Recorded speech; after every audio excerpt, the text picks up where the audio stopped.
সবাইকে স্বাগতম জানাই। আজকে আমাদের এই ভিডিওতে আমরা দেখাবো কিভাবে একটা দেশি মুরগির খামার করা যায় এবং খামারে কিভাবে আপনারা একটা দেশি মুরগির খামারে কিভাবে তার খাদ্যের রেশনটা ঠিকভাবে করতে পারবেন। অনেকে আমাদেরকে জিজ্ঞেস করেন যে দেশি মুরগির খাদ্য কীভাবে বানাবো, সহজে মনে রাখতে পারি না। আমরা অনেক সময় অনেক চার্ট দিয়ে থাকি। তো আমরা যেটা করব সেটা হচ্ছে যে গুগল প্লে স্টোরে গিয়ে খামার গুরু দিয়ে সার্চ দিব। খামার গুরু আমার এখানে অলরেডি ইনস্টল করা আছে। এটা বাংলাদেশ প্রাণী সম্পদ গবেষণা ইনস্টিটিউট কর্তৃক উদ্ভাবিত একটি অ্যাপস। এই অ্যাপসের মাধ্যমে আপনারা খুব সহজে দেশি মুরগির খামারের বিস্তারিত জানতে পারবেন এবং অবশ্যই দেশি মুরগির খামারে কীভাবে খাদ্য বানাবেন সেটা আপনারা অবশ্যই এখানে খুব সহজে বানাতে পারবেন এই অ্যাপসের সাহায্যে।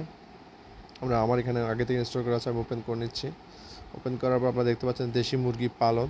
এখানে আরও অনেকগুলো অপশন আছে, গরুর হৃষ্টপুষ্টকরণ, ছাগল পালন, ব্যবসা, মহিষ পালন, প্রত্যেকটা ডিটেলস আছে।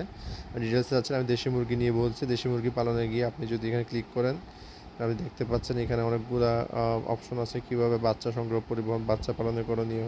তো প্রথমে আমরা যেটা দেখব যে রেশন ক্যালকুলেটরের মাধ্যমে উপযুক্ত খাদ্য তৈরি। এটা আমরা কোন বয়সে কী খাদ্য দিব সেটা নিয়ে আমরা সবসময় কনফিউজ থাকি, সেটা আমরা দেখাবো। এখানে ক্লিক করলাম। ক্লিক করার পরে আমরা এখানে দেখতে পাচ্ছি যে রেশন ক্যালকুলেটরের মাধ্যমে আদর্শ খাদ্য তৈরি করুন। প্রাথমিক খাদ্য 8 সপ্তাহ পর্যন্ত, 8 থেকে 16 সপ্তাহ পর্যন্ত বেড়ে ওঠার খাদ্য, বিশেষ খাদ্য যেটা ডিম পাড়া খায় 17 থেকে 72 সপ্তাহ। এই ক্যালকুলেটরের সাহায্যে আপনারা খুব সহজে এই দেশি মুরগির যে খাদ্য আছে সেটা কীভাবে মিক্সারটা বানাতে পারবেন। প্রথমে আমরা যদি প্রাথমিক খাদ্য দিই, তাহলে আমাকে অপশন দেখাচ্ছে ভুট্টা, চালের গুঁড়া, সয়াবিন, গমের ভুসি। আমি 4টা সিলেক্ট করে নিলাম। তাহলে 5টাই সিলেক্ট করা যাবে। 4টা সিলেক্ট করার পর আমি যদি আমার যে প্রোটিন কনসেন্ট্রেট না থাকে, আমি 4টা দিয়ে সিলেক্ট করব। পরিমাণ নির্ণয় করুন দিলে আমাকে দেখাবে এখানে যে ভুট্টা কত পার্সেন্ট। 100%-এর মধ্যে ভুট্টা 55%, 100 কেজির মধ্যে ভুট্টা 55 কেজি। আর যদি বলি যে 100%, তাহলে এটা 55%। যদি আমি 10 কেজি খাবার বানাই তাহলে এটা হচ্ছে 5 কেজি 500 গ্রাম ভুট্টা। যদি 1 কেজি বানাই তাহলে ভুট্টাটা হচ্ছে 550 গ্রাম। এভাবে করে আমি এটা ক্যালকুলেট করে নিতে পারবো। এবং এখানে চালের কুড়া, সোয়াবিন, গমের ভুসি, ডিসিপি এগুলো দেওয়া আছে। আমি যদি প্রোটিন কনসেন্ট্রেট সহ সিলেক্ট করি, এটা এক ধরনের প্রোটিন খাবার, এটা পাওয়া যায় দোকানে।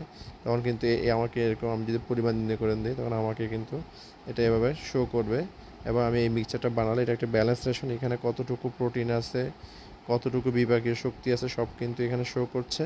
সুতরাং এটা দিয়ে আমরা সহজে মুরগির খাদ্য কিন্তু বানাতে পারবো। সেমভাবে আমি যদি বেড়ে ওঠার খাদ্যতে যাই, সেখানে আমি যদি ভুট্টা, চালের কুড়া, সয়াবিন, তিল, সরিষার কোয়েল, গমের ভুসি 5টা সিলেক্ট করি, তাহলে আমাকে এটা অপশন দেখাবে এখানে 100-100-র মধ্যে কোনটা কত পার্সেন্ট। এই পার্সেন্টটা আমরা এখান থেকে জেনে নিয়ে আমরা যদি 7 কেজি বানাই, 8 কেজি বানাই, 10 কেজি বানাই, 15 কেজি বানাই, আমরা এখান থেকে সেটা ক্যালকুলেট করে বের করতে পারবো। এভাবে ঠিক সেমভাবে বিশেষ খাদ্য যখন ডিম পাড়ার সময় হয়, তখন আমরা এখান থেকে সিলেক্ট করে নিয়ে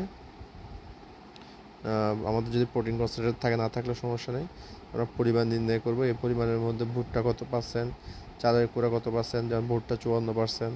ভুট্টাটা একটা মেন উপাদান, তো এটা আমরা এখান থেকে সিলেক্ট করতে পারবো। এবং এখানে আমাদেরকে কত পার্সেন্ট প্রোটিন আছে এবং কত এনার্জি আছে ওইটা কিন্তু এখানে শো করবে। এবং এর মাধ্যমে কিন্তু আমরা একটা ব্যালেন্স রেশন বানাতে পারবো। সো এই অ্যাপসটা ব্যবহার করে আপনারা খুব সহজেই দেশি মুরগির জন্য খাদ্য বানাতে পারবেন। এবং আপনাদের এই অ্যাপসটার মাধ্যমে আপনারা যে খাদ্যটা বানাবেন সেটা অবশ্যই ব্যালেন্স রেশন হবে এবং মুরগিকে পরিমাণ মতো খাওয়ালে মুরগির ডিম উৎপাদন এবং স্বাস্থ্যের জন্য অত্যন্ত উপকারী হবে। আশা করি ভিডিওটি আপনাদের ভালো লেগেছে। ভালো লাগতে থাকতে আমার চ্যানেলটি সাবস্ক্রাইব করবেন। ধন্যবাদ।